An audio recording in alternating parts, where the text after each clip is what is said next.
Hello, vinyl community, and especially Mr. Sloop John H. How are you doing? And especially you, John. How are you doing? This video is a response to Sloop John H's 100 subscribers contest. For some reason, I'm coming late to the party as far as subscribing to him. I watched his videos and I realized I was never subscribed. So, sorry about that. I am now. Definitely check out his channel.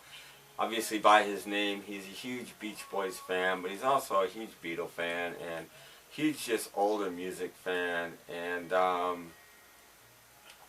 he's got a cool channel.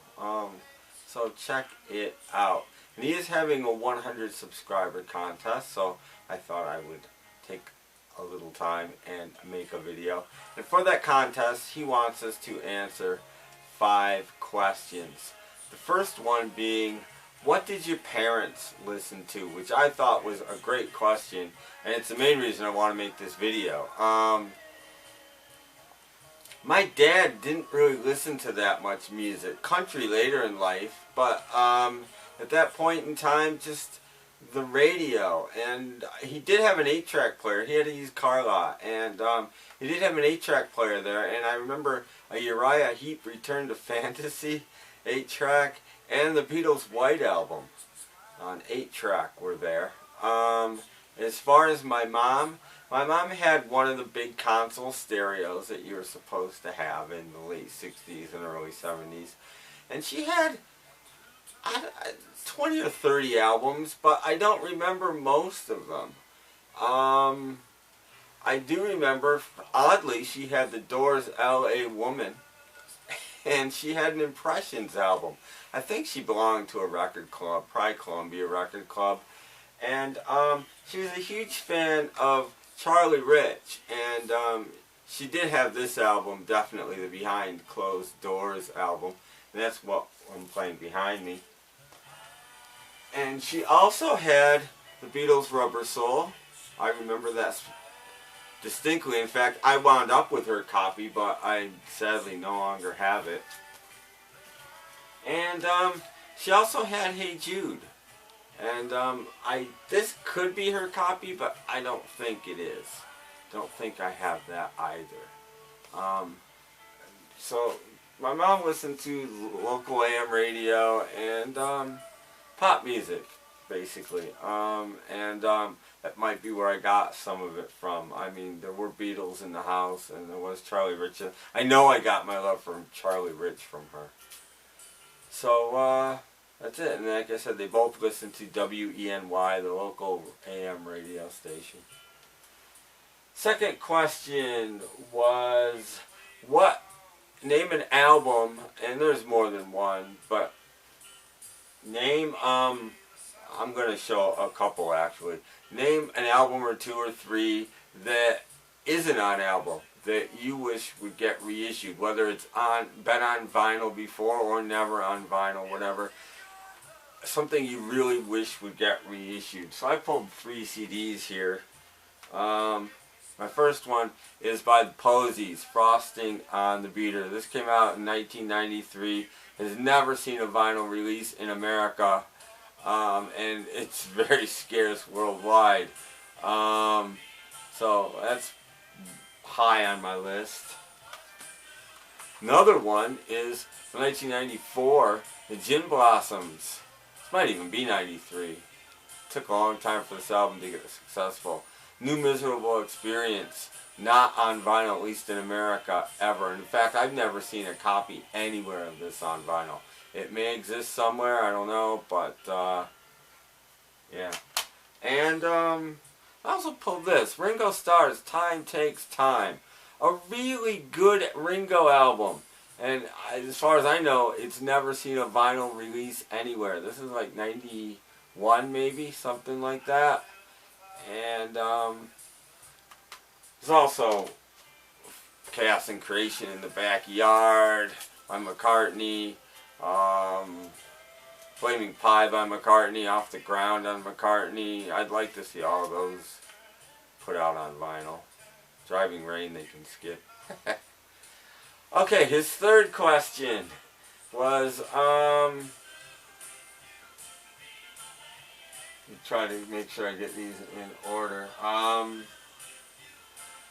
Show a favorite blind buy. These questions might be out of order.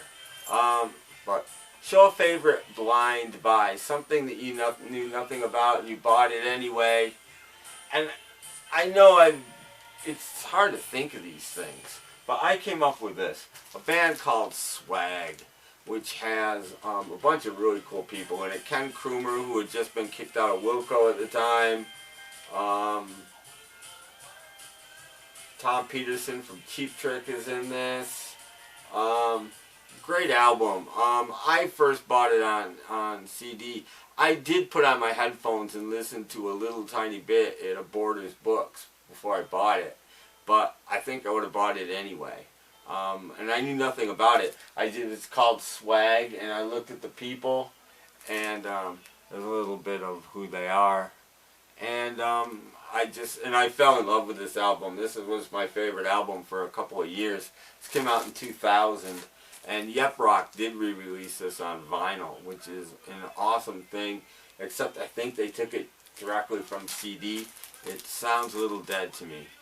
But still, very happy to have it on vinyl, and one of my favorite blind buys. Also, I'll just throw in for kicks, Jerry Rafferty, City to City.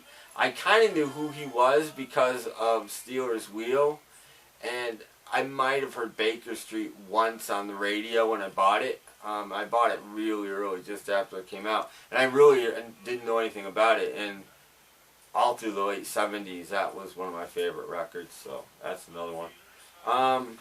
Question 4. What's your favorite place to buy records? Online, record store, whatever. I agree with Sloop John H. eBay is probably where I buy most of my records, although I do have a local record store, local-ish. It's called Angry Mom's Records. It's in Ithaca, New York. It's underground. Parking is horrendous. And I only get there once every 2 or 3 months. But as far as a record store, I'll even go one more. When I can, I like to go to the flea market in Buffalo. There's a couple permanent stalls there. And I usually come back with some good stuff when I go there as well. And House of Guitars in Rochester, which I can never ever get to, but they're cool too. But my favorites would be eBay and Angry Moms in Ithaca. And the last question is show an import. Well, I showed an import in my last video. I showed a couple actually. I collect imports. I love imports. So, you know, what do you show? I could show so many things. I picked this one. It's just called Keith Richard, not even Keith Richards. It's an Australian import, Rolling Stone's Greatest Hits. Apparently there's at least 3 of these volumes, each named after a different Rolling Stone. And there's the track listing there. And it was an interesting album. It's flimsy. I don't know if there was ever like a packaging where bunches came. I don't know. But there's a label, and it was the first Australian record I ever owned. So I still only own 3 or 4. Very flimsy cover, like almost like just red and white, really. Very cheaply done. Almost looks Russian in a way. And I have Russian albums too. But there you go, Keith Richards. Showed an import. Well, Sloop John H., congratulations on 100 subs. You're over 150 now, and you'll get way, way above that. I'm sure of that. Check out his channel. He's really, really good, and he's a really nice guy, and I wish him all the best, and see if we can't help him grow his channel. Well, that about does it. Again, thanks for watching. And again, congratulations on over 100 subs. And I'll catch you next time. Bye.